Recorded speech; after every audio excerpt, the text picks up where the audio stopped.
جس نے کربلا کی پوری صورتحال بدل دی۔ حضرت حسین رضی اللہ تعالیٰ عنہ کے قافلے پر پانی کی رسائی محدود کر دی گئی۔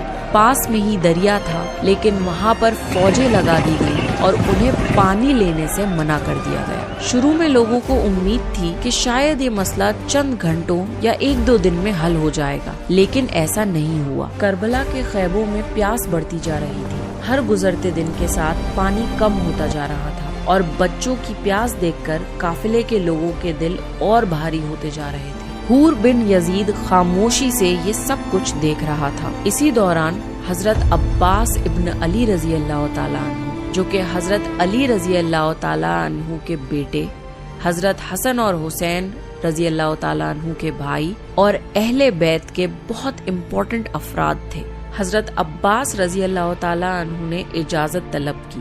ان کا ارادہ تھا کہ پاس کے دریا تک پہنچ جائیں اور پانی لے کر واپس آ جائیں۔ حضرت حسین رضی اللہ تعالیٰ عنہ نے اجازت دے دی۔ حضرت عباس رضی اللہ تعالیٰ عنہ نکلے اور کربلا کے میدان میں آگے بڑھنے لگے۔ آخر کار وہ فرات کے دریا تک پہنچ گئے۔ کئی دنوں کی پیاس کے بعد پانی ان کے سامنے تھا۔ جب انہوں نے پانی دیکھا تو انہیں اپنی پیاس سے پہلے حضرت حسین رضی اللہ تعالیٰ عنہ کے خیمے یاد آئے، بچے یاد آئے اور ان کے پیاسے چہرے یاد آئے، اور پھر انہوں نے پانی مشک میں بھرا اور اب ان کی پوری کوشش یہ تھی کہ کسی طرح پانی کو خیموں تک پہنچا دیں۔ لیکن واپس آتے ہوئے ان پر حملے ہوئے، راستہ روکا گیا اور انہیں نشانہ بنایا گیا۔ حضرت عباس رضی اللہ تعالیٰ عنہ آخر تک مشک کو بچانے کی کوشش کرتے رہے۔ ان کو بے رحمی سے گھائل کیا گیا اور آخر کار حضرت عباس رضی اللہ تعالیٰ عنہ شہید ہو گئے اور پانی خیموں تک نہیں پہنچ پایا۔ جب حضرت حسین رضی اللہ تعالیٰ عنہ کو اس خبر کا پتہ چلا تو سارے خیموں میں غم پھیل گیا۔ عباس رضی اللہ تعالیٰ عنہ اگر چاہتے تو خود پانی پی سکتے تھے۔ انہوں نے اپنے ہاتھوں میں پانی کا چلو بھر بھرا اور پھر اسے چھوڑ دیا۔ انہیں یہ گوارا نہیں ہوا کہ وہ اپنے قبیلے کے پیاسے بچے اور عورتوں سے پہلے خود پانی پی لیں۔ انہوں نے پانی کی مشک کو بھرا اور اپنے گھوڑے پر سوار ہو گئے۔ کربلا کے میدان میں ٹینشن اپنے عروج پر تھی۔ حضرت حسین رضی اللہ تعالیٰ عنہ کا قافلہ کئی دنوں سے وہاں موجود تھا۔ امام حسین رضی اللہ تعالیٰ عنہ کے ساتھی صرف 70 یا 80 لوگ تھے اور ان کے سامنے یزید کی 4000 سولجرز کی آرمی تھی۔ یزید کے فوجیوں نے اٹیک کا ارادہ کر لیا اور جنگ کی تیاریاں تیز ہونے لگی۔ حضرت حسین رضی اللہ تعالیٰ عنہ نے پیغام بھیجا اور 1 اور رات کی مہلت مانگی۔ وہ شاید جانتے تھے کہ اس دنیا میں یہ ان کی آخری رات ہے اور وہ یہ رات اللہ کی عبادت میں گزارنا چاہتے تھے۔ اس رات خیموں میں قرآن کی تلاوت ہو رہی تھی، دعائیں کی جا رہی تھیں اور ہر کوئی اللہ کی عبادت کر رہا تھا۔ پھر حضرت حسین رضی اللہ تعالیٰ عنہ نے اپنے ساتھیوں کو جمع کیا اور بڑی سچائی سے فرمایا، کل کا دن بہت سخت ہوگا، جو جانا چاہتا ہے وہ چلا جائے، میں کسی کو نہیں روکوں گا اور کسی کو بھی چلے جانے کا گناہ نہیں ہوگا۔ سوچئے، اندھیری رات، سامنے ہزاروں کی فوج اور موت قریب۔ یہ وہ موقع تھا جہاں لوگ اپنی جان بچانے کے لیے نکل سکتے تھے، لیکن کوئی نہیں گیا، ایک بھی شخص نہیں۔ ان سب نے امام حسین ابن علی رضی اللہ تعالیٰ عنہ کے ساتھ کھڑے رہنے کا فیصلہ کیا، کیونکہ حسین ابن علی رضی اللہ تعالیٰ عنہ حق پر تھے اور سچ کے ساتھ کھڑے ہونا ہر مسلمان کا فرض ہے۔ 10 محرم کی صبح ہو چکی تھی، لیکن یہ کوئی عام صبح نہیں تھی۔ یہ وہ صبح تھی جسے مسلم تاریخ کبھی نہیں بھول پائے گی۔ امام حسین رضی اللہ تعالیٰ عنہ اور ان کے ساتھیوں نے فجر کی نماز ادا کری۔ پھر حضرت حسین رضی اللہ تعالیٰ عنہ نے اپنے ساتھیوں کو دیکھا، وہ لوگ جو جانتے تھے کہ آج کا دن ان کی زندگی کا آخری دن ہو سکتا ہے، لیکن پھر بھی کوئی پیچھے نہیں ہٹا، کوئی بھاگا نہیں، کوئی اپنا فیصلہ بدل کر نہیں گیا۔ حضرت حسین رضی اللہ نے انہیں نصیحت دی کہ اللہ کو یاد کرو اور صبر اور استقامت کی تلقین کی۔ دوسری طرف ہزاروں کا لشکر تیار کھڑا تھا۔ جب دونوں لشکر آمنے سامنے کھڑے تھے تب حر ابن یزید کا دل لرز رہا تھا۔ ان کا ضمیر اس بات پر گواہی نہیں دے رہا تھا کہ وہ کیسے حسین رضی اللہ تعالیٰ عنہ کے اگینسٹ کھڑے ہو سکتے ہیں، جبکہ حسین رضی اللہ تعالیٰ عنہ تو محمد صلی اللہ علیہ وسلم کے نواسے ہیں۔ حر نے فرمایا،